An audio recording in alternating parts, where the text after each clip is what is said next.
Welcome to the Ambershore Knit Along. I'm Gianna Maria, and today I'm going to show you how to cast on the Ambershore shawl. I knit my first Ambershore here in Everlea fingering, and I knit it in the colorways Water, Twilight, which is the purple, and Madder Root, which is medium Madder Root, which is the red. And the way we start is with 4 stitches right here, and after the cast on area, the beginning and end of every single row is knit 4 stitches, and on the right side row there's an increase. So every second row we're increasing after our 4 stitches, as well as on the right side row we're increasing once on either side of the 2 stitches in the middle. So I'm going to show you how that all works, and I'll get my needles. So I'm knitting my second Ambershore shawl in these 3 colors. I do have a full ball of this. And so this is Water again, just like my first shawl. I'm starting with this light blue, which I call Water, and it's dyed in indigo. And then my second color is going to be this Walnut and Arbutus mix, and Arbutus bark. And then I have a medium indigo for my third color. So I'm going to cast on with this light blue Water colorway. So I'm going to begin with a long tail cast on, and how you do that is you begin with a slip knot. So you just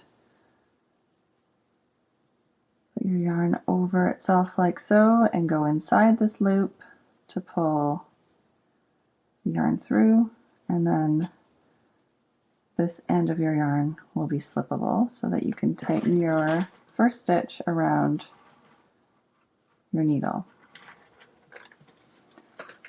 And then you take your thumb and your forefinger and you put it between these 2 yarns, grabbing the bottom of the 2 yarns with your other fingers to create a triangle.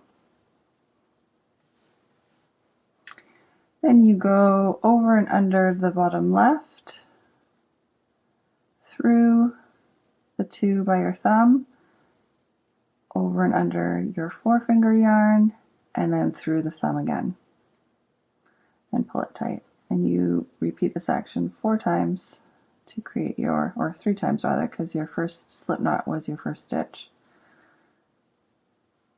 to create your 4 stitches. And then this way of beginning a shawl is called a garter tab, and what that looks like is we're actually going to make several rows of garter stitch in just these 4 stitches before we pick up stitches around our garter tab. So how I usually begin my knitting is I knit with the 2 strands together just to secure my yarn in, and then I cut, after a few stitches, I cut this second strand away. So I'm knitting 1 row,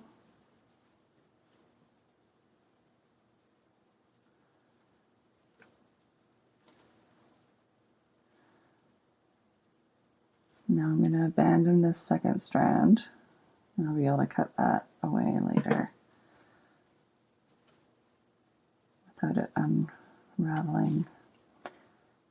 So I'm knitting my second row. Excuse my dyer's hands.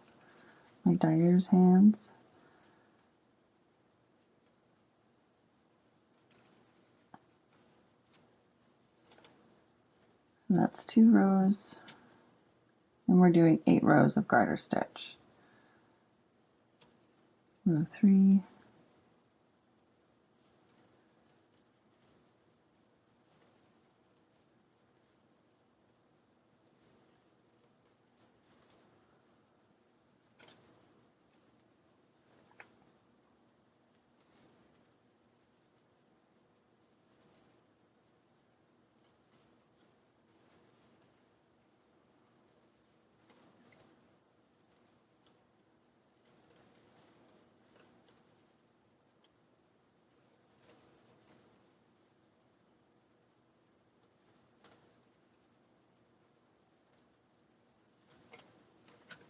4,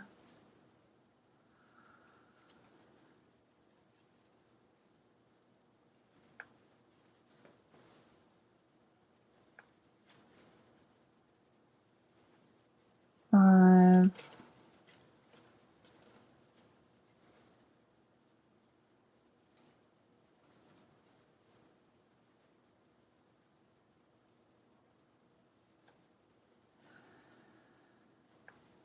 6,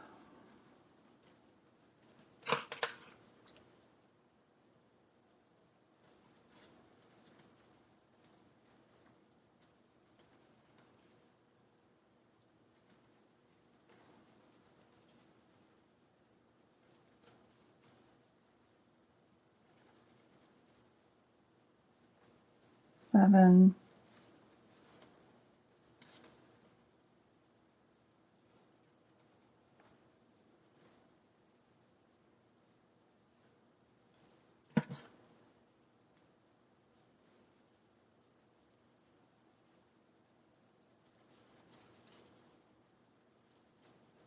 8.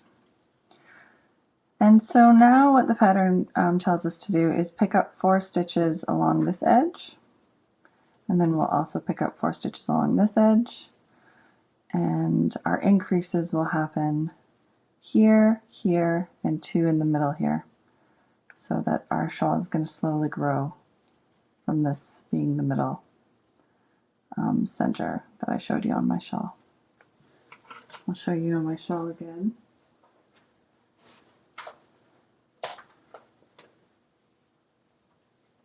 So the tab in this guy is right here.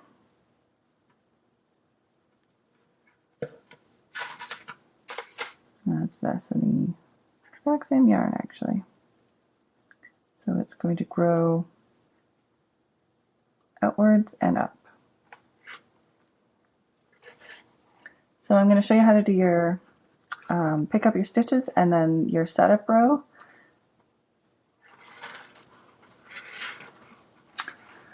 So there's a couple different approaches that you can take for picking up stitches. You can use your needles, and I just go in to my knitting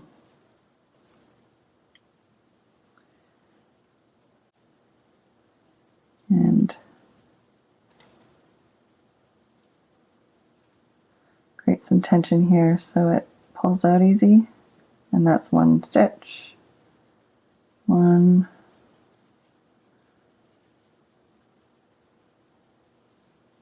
2, 3,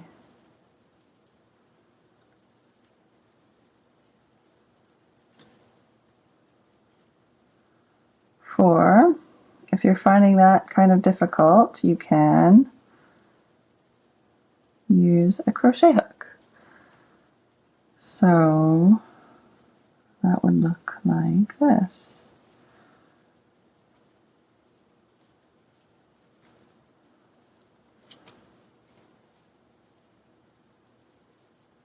One,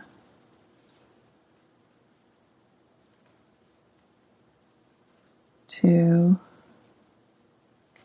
whoops. I want to make sure to go somewhere different each time. I dropped that second one there. 2, I have to do 2 again. 3,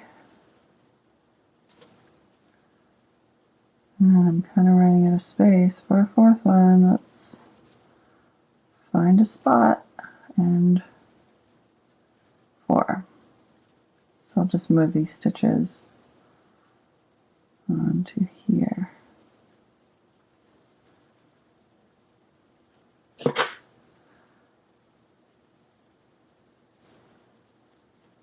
Okay, so now we're going to do our setup row. Our working yarn is on this side, so you turn it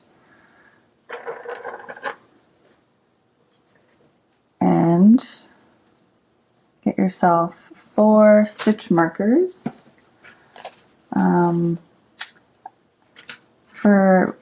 finer knitting, sometimes it's hard to find stitch markers that aren't cumbersome and make things harder. So I sometimes will just make myself some stitch markers with contrasting yarn.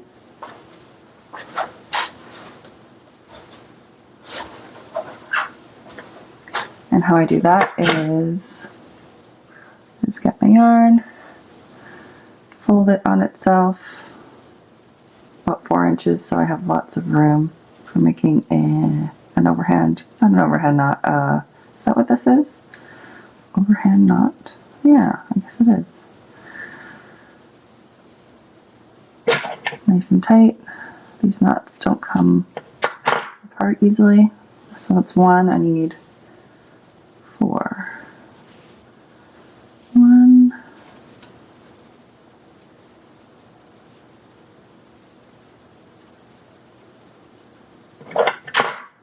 Excuse the sound. 2.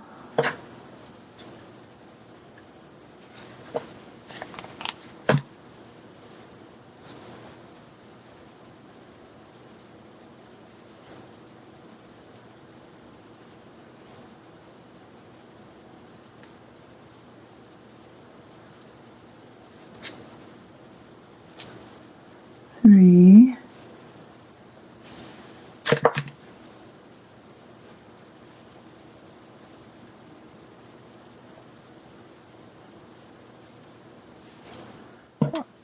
Okay, so in order for all these to be on one needle so we can use the other one to knit, we're just going to move these ones over. So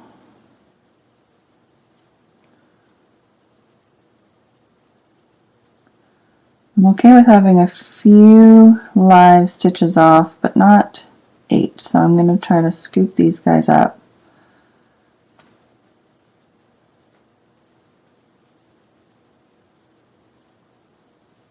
I'm sure there's an easier way that you guys are all like, she could have done it that way. Here we go.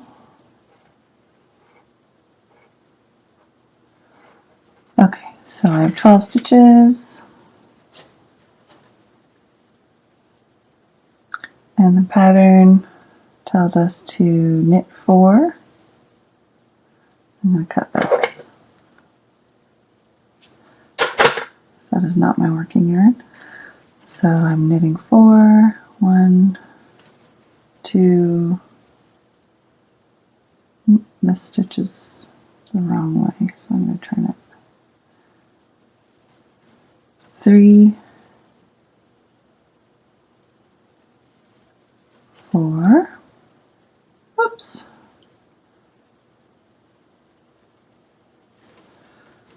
3, 4. Place marker.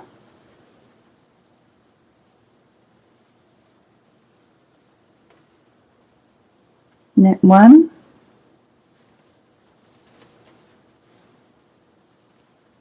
Place your marker.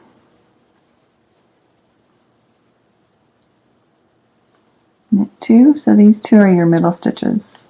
1, 2. Place marker, knit 1, place marker,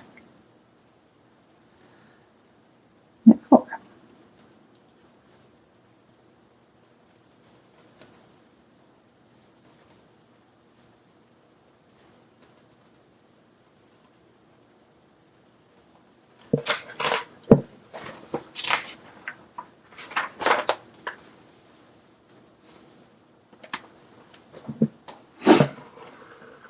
Alright, so now we're on row 1.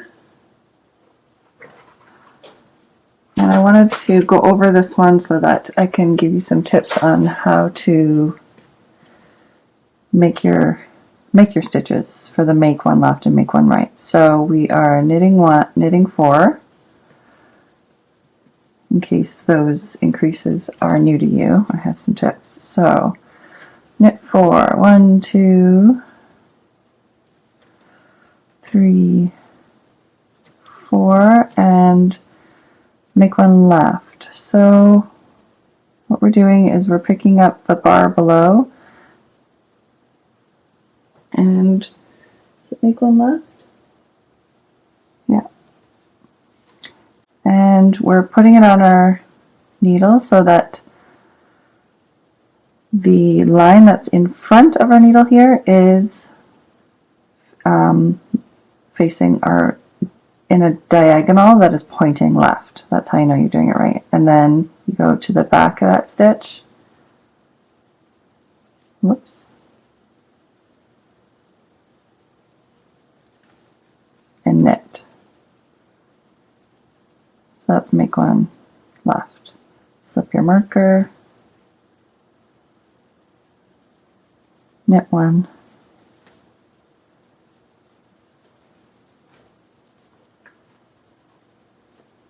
Okay, and then make one right,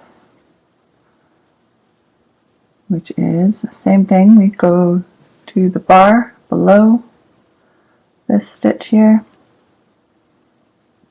Not below the stitch, between the stitches. And last time we did this, so the diagonal's pointing left, and this time we're going to do the opposite.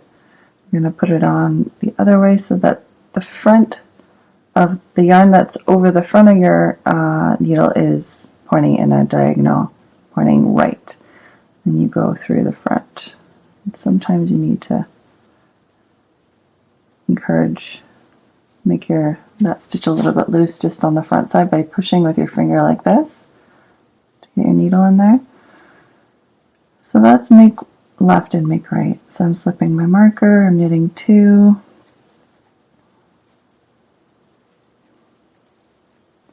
slipping my marker. Now I'm making one left.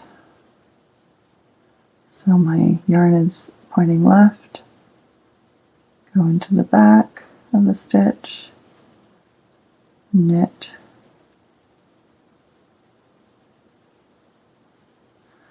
knitting one, and I'm making one right here. So what I meant there by encouraging a little looseness is like I'm just pushing my forefinger here to make it a little loose so I can get my needle in there. Slip your marker, knit 4. And your wrong side rows are always just the same, and there's no increases happening. So our next row will be a wrong side row. As I mentioned before, every single row begins and ends with knit 4 stitches. So that's what we're going to do. We're going to turn it around, and did I lose a stitch here? I did almost lose that stitch. Let's see here. Go in there and redo that one.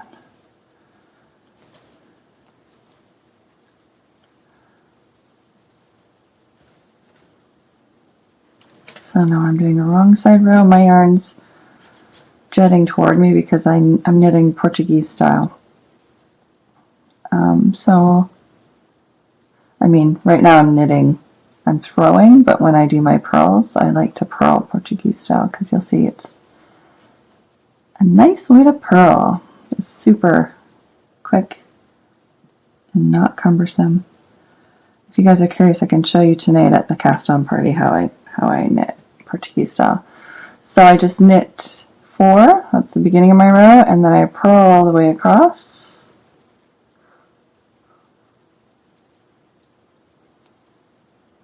Slipping my markers as I encounter them.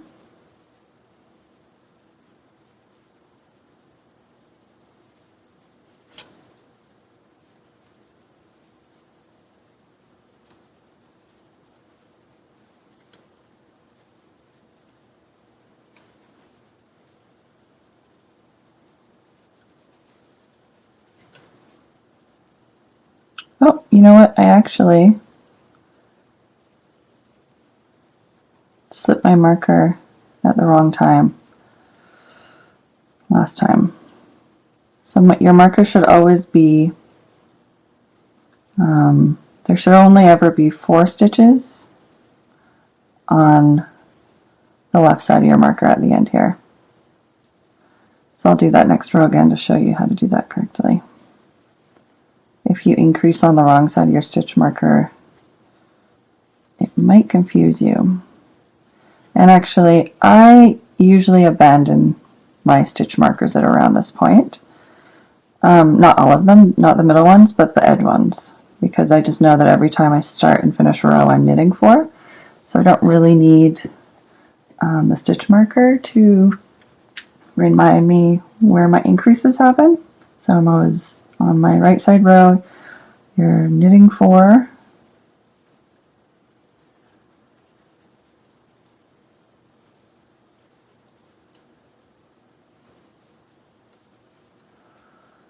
Then I'm making one, oops, slipping marker is what I'm supposed to do. That's what I did wrong last time.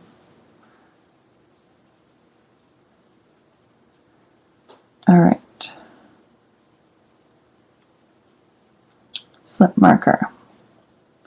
Then I'm making one left.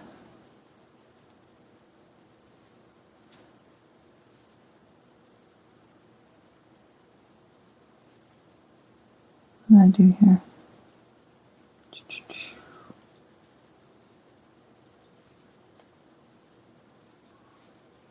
There we go. Knitting to the next marker.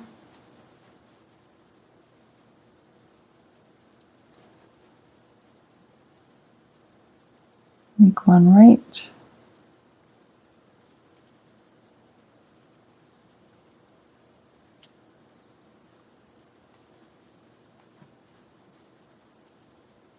Slip marker, knit two,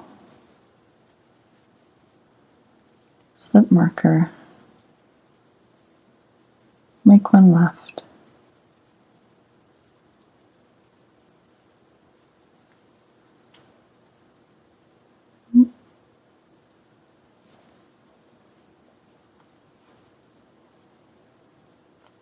knit to next marker,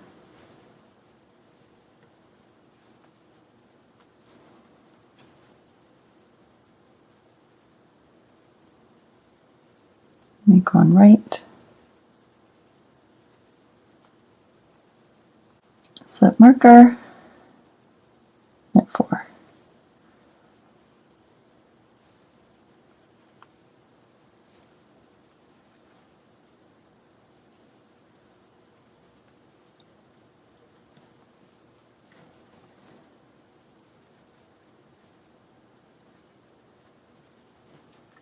So that's the beginning of the Ambershore shawl, and you're basically repeating those steps and those rows until the stitch count that the pattern indicates. So hopefully I'll see you guys tonight at the cast on party. I'm looking forward to it.